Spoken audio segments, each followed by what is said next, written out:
হাসপাতালে রোগীর মৃত্যু, এরপরে চিকিৎসা সংক্রান্ত সব নথি দাবি করে রোগীর পরিবার। হাসপাতাল কর্তৃপক্ষ দিতে অস্বীকার করলে বচসা বাঁধে, আর তাতেই বেহালার বিদ্যাসাগর স্টেট জেনারেল হাসপাতালে চলে তাণ্ডব। এমার্জেন্সি ওয়ার্ডে ভাঙচুর, এই ঘটনায় গ্রেফতার নয়। ছড়িয়ে ছিটিয়ে পড়ে রয়েছে কাঁচ, মেঝেতে পড়ে দামি দামি সব ওষুধ, দরজা জানলার কাঁচ ভাঙা।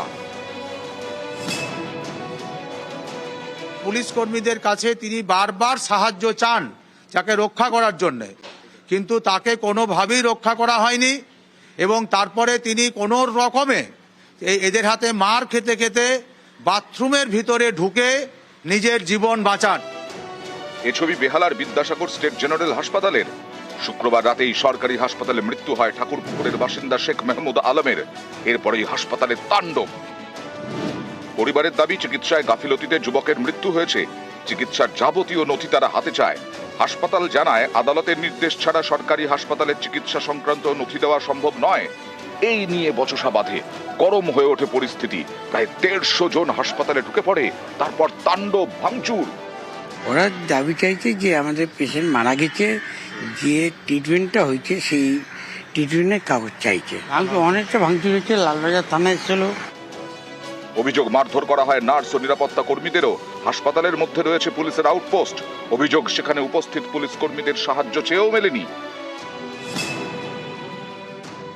পুলিশ কর্মীদের কাছে তিনি বারবার সাহায্য চান যাকে রক্ষা করার জন্য, কিন্তু তাকে কোনোভাবেই রক্ষা করা হয়নি এবং তারপরে তিনি কোনো রকমে এদের হাতে মার খেতে খেতে বাথরুমের ভিতরে ঢুকে নিজের জীবন বাঁচান। হাসপাতাল কর্তৃপক্ষের এও অভিযোগ, বারবার যোগাযোগ করা সত্ত্বেও সময় মতো উপযুক্ত সংখ্যায় পুলিশ কর্মী পাঠানো হয়নি হাসপাতালে। হাসপাতাল প্রশাসন বারবার যোগাযোগ করেছেন এবং এরকম একটা ঘটনা ঘটতে পারে এরকম একটা আশঙ্কা তারা করছিলেন। এটা অত্যন্ত দুঃখের যে প্রায় 3-3.5 ঘন্টা সময় পাওয়ার পরেও পুলিশ প্রশাসন থেকে এমন কোনো পদক্ষেপ গ্রহণ করা হলো না। এই ঘটনা থেকে সেটা প্রমাণিত। শেখ মাহমুদ আলম ঠাকুরপুকুরের বাসিন্দা।